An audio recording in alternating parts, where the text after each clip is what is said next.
હું ગોપાલ ઇટાલિયા. દોસ્તો, આજે ગુજરાતની વિધાનસભાના સત્રની જાહેરાત થઈ છે. તારીખ 8, 9 અને 10મી સપ્ટેમ્બરના રોજ, એટલે કે 3 દિવસ સુધી ગુજરાતની વિધાનસભાનું સત્ર ચાલશે. વિસાવદર, ભેસાણ અને જુનાગઢ ગ્રામ્યના મતદારોએ મને ધારાસભ્ય બનાવ્યા પછી પ્રથમ વખત હું આ સત્રમાં ઉપસ્થિત રહેવાનો છું. ત્યારે મારી પોતાની એવી લાગણી છે કે આખા ગુજરાતના હજારો લોકો પોતાના મનમાં કોઈ પ્રશ્ન હોય, કોઈ સમસ્યા હોય, કોઈ માહિતી હોય તે મારા સુધી પહોંચાડે.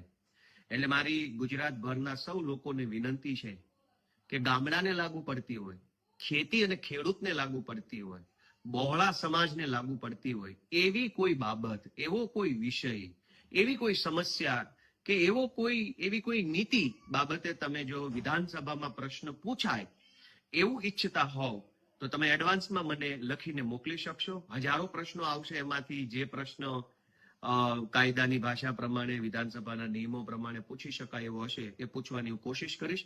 અત્યારે મને પોતાને પણ એક ખુશી છે કે વિસાવદરની જનતાએ મને લાયક બનાવ્યો છે કે હું વિધાનસભામાં પ્રશ્ન પૂછી શકું. પણ આ પ્રશ્ન મારી મરજીથી નહીં, ગુજરાતની જનતાની મરજીથી હું પૂછવા માંગુ છું. એટલે તમારી કોઈ પણ વાત મોકલવા માટે ઈમેલ એડ્રેસ gopal21@gmail.com. ગોપાલનો સ્પેલિંગ GOPAL, ઇટાલિયાનો spelling ITALIA 21@gmail.com. Gopal Italia 21@gmail.com પર તમે કોઈ પણ પ્રશ્ન મને મોકલી શકો છો. જે પ્રશ્ન બહોળા હિતનો પ્રશ્ન હશે એને વિધાનસભામાં પૂછવા માટેની કોશિશ કરીશ. આપ સૌ આ કાર્યમાં જોડાવ એ મારી લાગણી છે. જય જય ગરવી ગુજરાત, જય કિસાન. દોસ્તો, હું ગોપાલ ઇટાલિયા. દોસ્તો, આજે ગુજરાતની વિધાનસભાના સત્રની જાહેરાત થઈ છે. તારીખ 8, 9 અને 10મી સપ્ટેમ્બરના રોજ, એટલે કે 3 દિવસ સુધી ગુજરાતની વિધાનસભાનું સત્ર ચાલશે. વિસાવદર, ભેસાણ અને જુનાગઢ ગ્રામ્યના મતદારોએ મને ધારાસભ્ય બનાવ્યા પછી પ્રથમ વખત હું આ સત્રમાં ઉપસ્થિત રહેવાનો છું. ત્યારે મારી પોતાની એવી લાગણી છે કે આખા ગુજરાતના હજારો લોકો પોતાના મનમાં કોઈ પ્રશ્ન હોય, કોઈ સમસ્યા હોય, કોઈ માહિતી હોય તે મારા સુધી પહોંચાડે.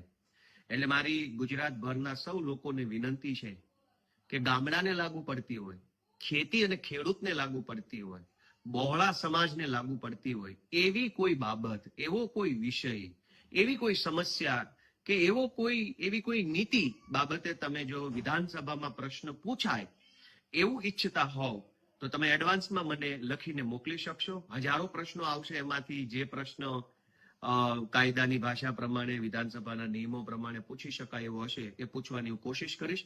અત્યારે મને પોતાને પણ એક ખુશી છે કે વિસાવદરની જનતાએ મને લાયક બનાવ્યો છે કે હું વિધાનસભામાં પ્રશ્ન પૂછી શકું. પણ આ પ્રશ્ન મારી મરજીથી નહીં, ગુજરાતની જનતાની મરજીથી હું પૂછવા માંગુ છું. એટલે તમારી કોઈ પણ વાત મોકલવા માટે ઈમેલ એડ્રેસ gopal21@gmail.com. ગોપાલનો સ્પેલિંગ GOPAL, ઇટાલિયાનો spelling ITALIA 21@gmail.com. Gopal Italia 21@gmail.com પર તમે કોઈ પણ પ્રશ્ન મને મોકલી શકો છો. જે પ્રશ્ન બહોળા હિતનો પ્રશ્ન હશે એને વિધાનસભામાં પૂછવા માટેની કોશિશ કરીશ. આપ સૌ આ કાર્યમાં જોડાવ એ મારી લાગણી છે. જય જય ગરવી ગુજરાત, જય કિસાન.